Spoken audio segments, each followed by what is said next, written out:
Estamos agora caminhando para a mais longa sessão do livro de Gênesis, que trata dos seguintes personagens da Bíblia: Abraão, Jacó e José. Seja bem-vindo ao programa Encontra com a Palavra. Fico muito grato e honrado por você ter se juntado a nós no nosso estudo. Há algum tempo atrás, os editores da revista Time decidiram que as pessoas leriam mais a revista se as notícias tivessem um enfoque que mostrasse como as notícias têm afetado a vida das pessoas.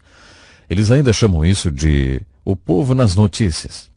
Pessoas se interessam por pessoas, por isso os editores de revistas sabem que trazer a notícia para o universo das pessoas as levaria realmente a ler a revista. Bem, mas muito antes do surgimento de revistas, Deus já sabia que as pessoas se interessavam pelas outras pessoas e que essa é uma boa maneira de se comunicar. No livro de Gênesis, Deus é bastante cuidadoso com o espaço que é dedicado a certos assuntos. Note quanto espaço foi dado para a descrição desses personagens. Isso é porque Deus, novamente, quer descrever as coisas como elas eram e como elas são. Deus quer que entendamos a fé como ela era e como ela é. A fé é muito, muito importante. De acordo com o capítulo da fé no Novo Testamento, Hebreus capítulo 11, sem fé é impossível agradar a Deus e sem fé não podemos nem chegar até Ele. Deus certamente quer que cheguemos até Ele e o agrademos. Portanto, Deus quer que conheçamos a fé. Não podemos receber a salvação da qual fala a Bíblia sem ter fé. Diz a Escritura, a fé é muito importante, porque somos salvos pela fé. Por isso, já que a fé é tão importante, Deus quer que conheçamos a fé. Ele nos conta a história de um homem chamado Abraão, um belo personagem da Bíblia. Abraão é o personagem bíblico do Velho Testamento mais mencionado no Novo Testamento. Todas as vezes que o Novo Testamento quer nos falar de fé, há sempre uma frase ou duas sobre Abraão. Se você quiser entender a fé, diz o Novo Testamento, você precisa entender Abraão.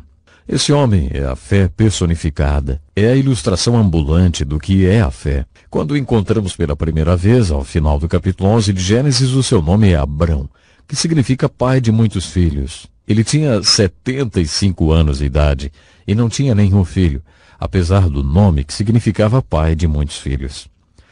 Eu uma vez ouvi uma definição de otimista. O otimista é um homem de 75 anos que se casa e constrói a sua casa perto de uma escola.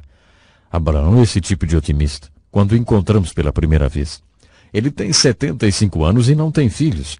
Se você o encontrasse perto de um poço e ele se apresentasse assim, olha, o meu nome é pai de muitos filhos, você diria, você deve ter muitos filhos? Ele diria, não, para dizer a verdade, eu não tenho filho, não. Mas você acreditaria que se você puder contar os grãos de areia de todas as praias do mundo, ou as estrelas do céu, um dia você poderá chegar ao meu número de filhos? Se Abraão dissesse isso para você, o que ele provavelmente diria, você poderia perguntar, mas quem te disse isso, velho? Ele responderia, Deus me disse. Mais tarde, quando ele tinha cerca de 90 anos de idade, Deus mudou o nome dele. Mesmo ainda não tendo filhos, Deus mudou o nome dele para Abraão, que significa pai de multidões de filhos, pai de nações. Exatamente, pai de nações de filhos. Então, se você o encontrasse outra vez, você perguntaria, e aí, como vai, pai de muitos filhos? Ele responderia, olha, desculpe, mas o meu nome foi mudado. Você então perguntaria, é mesmo? E qual é o seu nome agora? Agora eu me chamo pai de multidões de filhos. Então você diria, graças a Deus por isso, você deve ter tido um filho então. Não, para dizer a verdade, eu não tive filho não. Mas se você puder contar os grãos de areia de todas as praias e as estrelas do céu, um dia você será capaz de contar a minha prole. Ele contou essa história por anos e anos. Há um versículo do livro de Gênesis, citado no capítulo 4 de Romanos, que realmente diz tudo sobre Abraão. Esse versículo diz que Abraão acreditou em Deus e isso lhe foi imputado como justiça. Deus olhou para aquele homem velho e disse, eu disse uma coisa para aquele homem velho e ele acreditou em mim. Eu gosto disso. Vou considerá-lo um homem justo. Afinal, o que é um homem justo? Deus nos explica o que pode ser considerado um homem justo. Eu disse uma coisa a ele e ele acreditou. É por isso que Abraão é considerado a personificação da fé. Quando vemos um personagem bíblico nas Escrituras, quando vemos a história de um personagem bíblico, como a história de Abraão, existem duas dimensões na qual a história é contada. Antes de mais nada, temos a parte que podemos chamar de divina da história, e depois o que chamamos de parte humana da história. São os dois lados da moeda. No caso de Abraão, a parte divina da história são as aparições de Deus para esse homem. Deus aparece para ele ou fala com ele 8 vezes. Creio que quando a Escritura se refere a Deus aparecendo para ele, é como se fosse o que vemos em Gênesis 3, lembra? Quando Deus faz aquela pergunta, quem te contou? Lembre-se, dissemos aqui que você não ouve vozes quando Deus fala com você. A expressão hebraica que está em Gênesis 3 é, quem te fez saber disso? É possível para Deus fazer que você saiba de alguma coisa? É claro que sim. É justamente isso que chamamos de uma aparição de Deus a Abraão. Isso acontece 8 vezes na narrativa. Se você quer ver a parte divina da história, estude as aparições de Deus a Abraão. Se Deus não tivesse feito a sarça pegar fogo sem se consumir, não teríamos ouvido falar da história daquele homem chamado Moisés, que se aproximou curioso para ver por que o fogo não consumia a sarça. Deus sempre inicia sua relação com o homem. Deus é sempre a primeira causa na ida do homem até ele. Paulo nos diz no Novo Testamento que nenhum homem procura Deus, nenhum homem procura Deus. Deus procura o homem. Se existir um homem que pareça estar procurando a Deus, ele está apenas respondendo a Deus que está procurando por ele. Deus sempre inicia a relação. Se você quiser entender os aspectos dessa relação, estude as aparições de Deus a Abraão. Enquanto você estiver lendo a história, tente entender por que Deus, em certas circunstâncias da história de Abraão, apareceu, enfim, como Deus sabia o momento certo de aparecer, como Deus sabia que Abraão precisava de uma nova aparição ou revelação. As aparições de Deus a Abraão vão mostrar-lhe o lado divino da relação. O lado humano da relação, ou a resposta desse homem Abraão ao Deus que está aparecendo para ele, vem na forma de altares que Abraão erguia. Abraão construiu 4 altares. Tente descobrir, conforme você ler a história, o que ele queria dizer a Deus com a construção daqueles altares. Por exemplo, em Atos capítulo 7, Estevão nos diz que Deus apareceu a Abraão por um bom tempo, antes dele decidir partir. Deus estava dizendo àquele homem, parta para o deserto de Canaã, venha até mim. Nós sempre queremos ser chamados para um país, ou para uma igreja, ou para uma organização. Quantos de nós somos chamados por Deus? Essa pergunta é muito difícil de ser respondida, você não acha? Digamos, você esteja arrumando as malas e sua esposa lhe pergunte, onde você está indo? E você diz, olha, eu estou indo me encontrar com Deus. Será que você não teria problemas? Você não teria problemas para explicar às pessoas que você está indo ao deserto porque Deus quer se encontrar com você e que você não sabe onde vai depois disso? Está apenas indo até Deus? Foi isso que Deus pediu a esse homem. Por muito tempo Deus vinha pedindo a esse homem para deixar o seu lar, seu país, sua família, mas esse homem não fazia. Fico imaginando há quanto tempo Deus já vem aparecendo a você, tentando se comunicar, tentando atrair e levar você até Ele, ou até algum plano que Ele tem para a sua vida, mas você ainda não respondeu. Abraão esperou até que seu pai morresse para finalmente partir para a terra de Canaã, em resposta a Deus que estava aparecendo para ele. Ele construiu seu primeiro altar na planície de Moré. A palavra Moré significa ensinar ou procurar. Passa a ideia de, eu quero aprender e creio que Deus vai me ensinar. É como se existisse um lugar em que eu devesse estar e eu acredito que Deus vai me ensinar e eu quero saber onde fica isso. Esse é o significado da palavra Moré. Acho que a alegoria aqui é muito bonita, é bonita demais para não ser de propósito. É isso que a palavra Moré, onde Abraão construiu seu primeiro altar, quer dizer. Costumo chamar esse primeiro altar de Abraão de altar da resposta, porque foi construído em resposta ao Deus que estava aparecendo para Abraão há algum tempo. Quando ele respondeu ao Deus que estava aparecendo para ele, Deus foi se encontrar com ele naquele altar. Deus apareceu para ele lá. E então Abraão se mudou e construiu um outro altar. O segundo altar foi construído entre 2 lugares, entre Ai e Betel. Em hebraico, Betel significa a casa de Deus. El é a palavra para Deus e Beth é a palavra para casa. Nesse ponto, Deus não tinha uma casa, portanto, o que essa palavra parece significar é o lugar onde Deus está. O lugar onde a divina presença de Deus está, essa é Betel, que ficava a oeste. No leste estava a cidade de Hai, que em hebraico significa algo como morte, ruína, miséria e destruição. É esse tipo de palavra. A Bíblia diz que o salário do pecado é a morte. O banquete de consequências que vem como resultado do pecado é trevas e desespero. Isso é o nome Hai. Mais ao leste ficava Sodoma e Gomorra. Abraão construiu o seu segundo altar bem no meio de Hai e Betel. Acredito que, nesse segundo altar, Deus respondeu ao pedido que Abraão tinha feito no primeiro altar. No primeiro altar, Abraão pediu: ensina-me o que eu tenho que saber para que eu possa estar no lugar onde eu deveria estar. No segundo altar, Deus respondeu a esse pedido dizendo: Abraão, o seu problema é que você é o Senhor indeciso. Você ainda não decidiu onde quer estar? Nas Escrituras, em vários lugares, está escrito: prefiro que você seja quente. Mas se você não quiser ser quente, então que seja frio, não seja morno. Elias desafiou o povo de Deus com essa pergunta: por quanto tempo vocês vão ficar entre duas opiniões? Se o Senhor é Deus, então sigam a Deus. Se Baal é Deus, então sigam a Baal. Nas palavras de Jesus, não tente servir a dois senhores. Não fique em cima do muro. Eu chamo esse segundo altar de altar do arrependimento. Quando as pessoas vêm até Deus pela fé, primeiro elas precisam responder. Isso é o começo. Isso é o importante. E é muito importante porque, como diz um ditado chinês, uma jornada de 1000 quilômetros começa com o primeiro passo. Você tem que responder, mas isso não é todo o processo. A fé é uma jornada, tanto quanto um destino. Todas essas descrições de caráter nos dirão isso. Quando lemos a história de Abraão, encontramos a definição de fé nos altares que ele construiu. O primeiro altar denomina-se Ensina-me, Senhor. Foi assim que começou. Em seguida vemos o arrependimento. Abraão teve dificuldades no segundo altar. Quando Deus mostrou a ele a importância do arrependimento, ele foi para o sul. Quando Abraão entrou no Egito, ele estava em uma batalha espiritual. Ele não apenas foi geograficamente para o sul, mas também foi para o sul espiritualmente. Ele estava no Egito, ele estava fora de lá. Mas ele retornou do Egito para aquele segundo altar e chamou pelo nome do Senhor uma segunda vez. Depois ele teve um encontro com Ló.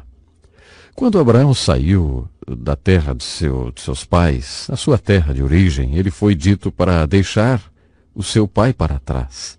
Ele não pôde fazer isso. O pai dele morreu. Isso foi o que o estimulou a partir. Ele não foi antes que seu pai morresse. Ele foi dito para abandonar todos os seus parentes, mas ele levou o seu sobrinho Ló. Seu pai tinha um irmão chamado Arão. Ló era filho de Arão. Quando Arão morreu, Abraão o adotou. Talvez Abraão realmente amasse o sobrinho, ou talvez achasse que o sobrinho fosse a resposta para todas as promessas que Deus estava fazendo.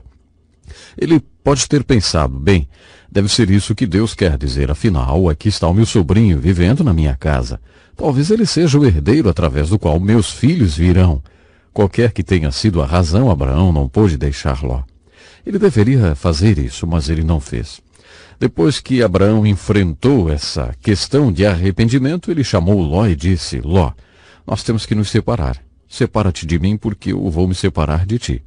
Está escrito que Ló foi para leste em direção a Hai e acabou indo morar em Sodoma e Gomorra. Abraão foi para o oeste e construiu o terceiro altar em um lugar chamado Hebrom. Mais uma vez eu acho que essa alegoria é bonita demais para não ter sido de propósito. Hebrom, na língua hebraica, significa comunhão. Quando Abraão levantou o terceiro altar, depois de ter levantado o altar do arrependimento, ele estava dizendo a Deus: Deus, eu quero te conhecer. Todos os homens das Escrituras fazem esse grande clamor, que eu possa conhecer a Deus. Todos eles clamam do fundo do coração que eu possa conhecer a Deus. Quanto mais eles conhecem a Deus, mais eles querem conhecê-lo. Era isso que Abraão estava dizendo no terceiro altar. Deus, eu quero te conhecer. Eu chamo esse altar de altar do relacionamento. Abraão construiu esses primeiros 3 altares nos capítulos 12 e 13. Nesses primeiros capítulos da história de Abraão, ele construiu 3 altares. Ele não constrói outro altar até o capítulo 22. O que ele estava querendo dizer quando construiu esse terceiro altar? O que aconteceu depois que ele construiu o terceiro altar? Quando ele disse, Deus, eu quero te conhecer, acho que o que Deus estava dizendo a ele era, Abraão, se você quer manter um relacionamento comigo, quero que você saiba algo. Se eu sou qualquer coisa, eu sou acima de tudo. Porque até que você me veja acima de tudo, então você ainda não me viu. Você precisa me ver como eu estou acima de tudo. Essa é a verdade. Contaram-me isso quando eu era criança. Se Jesus Cristo é qualquer coisa, então Jesus Cristo é tudo. E já que Jesus Cristo é tudo, Jesus Cristo não é qualquer coisa. Não tente fazer Jesus de tolo, não tente fazer Deus de tolo. Se você realmente quer conhecer a Deus, Deus quer ter um lugar muito certo, muito bom na sua vida. E sabe qual é o lugar? O primeiro lugar. Outra pessoa ocupava esse lugar na vida de Abraão. Ló, por exemplo. Ló era um exemplo das pessoas que colocamos em nossa vida e que Deus não quer que estejam presentes. Muito desgosto e tristeza são causados em nossa vida quando colocamos pessoas que Deus nunca quis que estivessem presentes. É isso que Ló representa. Em Gênesis capítulo 16, por sugestão de Sara, sua esposa, Abraão teve um filho com sua empregada egípcia chamada Agar. Ele deu ouvidos à sua esposa. Parece até com a história de Adão. Ficamos em sérios apuros quando Adão deu ouvidos à sua esposa e passamos a ter um monte de problemas quando Abraão deu ouvidos à sua esposa Sara e teve um filho com sua empregada egípcia chamada Agar. Essa criança foi Ismael. Não haveria conflitos no Oriente Médio hoje se Abraão não tivesse dado ouvidos a Sara, mas ele fez o que ela queria e teve um filho com a empregada. Ismael é o pai dos palestinos de hoje. E agora temos palestinos e judeus na Terra Santa. Esse é o nosso problema. Não haveria palestinos, os árabes, se Abraão não tivesse tido Ismael. Acho que Ismael é a ilustração de alguma coisa. O maior inimigo do melhor é o bom. O maior inimigo do melhor de Deus para a sua vida é algo bom. Para fazer você desviar da vontade de Deus para a sua vida, o inimigo, Satanás, não irá tentá-lo a roubar um banco. Por exemplo, se Deus quer que você seja um médico missionário, Satanás não irá tentá-lo a ser um assaltante de banco. Ele apenas dirá, você sabe que precisamos de bons médicos aqui, por que você não se torna um médico aqui em uma cidade grande, tão bonita, tão legal como essa? Seria ótimo ser um médico aqui? É claro que seria ótimo. Mas se Deus quer que você seja um médico missionário em um lugar humilde ou uma região distante, então aquela coisa boa é o maior inimigo da melhor coisa. É assim que Satanás trabalha. Essa é a estratégia dele. Ele nos mantém longe do melhor de Deus, nos oferecendo alguma coisa boa. Ismael representa isso, a figura das pessoas em nossas vidas, que não são ruins, mas também não são o melhor para nós. Em Gênesis 16, quando Ismael nasceu, Deus apareceu novamente a Abraão. Vejamos por que Deus apareceu para ele nessa circunstância. Deus disse a ele, Abraão, anda perante mim e seja perfeito. O que ele queria dizer era, Abraão, o meu plano é que você tenha um filho com Sara e não com Agar. Eu acredito que Sara apresenta um outro tipo de problema na relação de Abraão.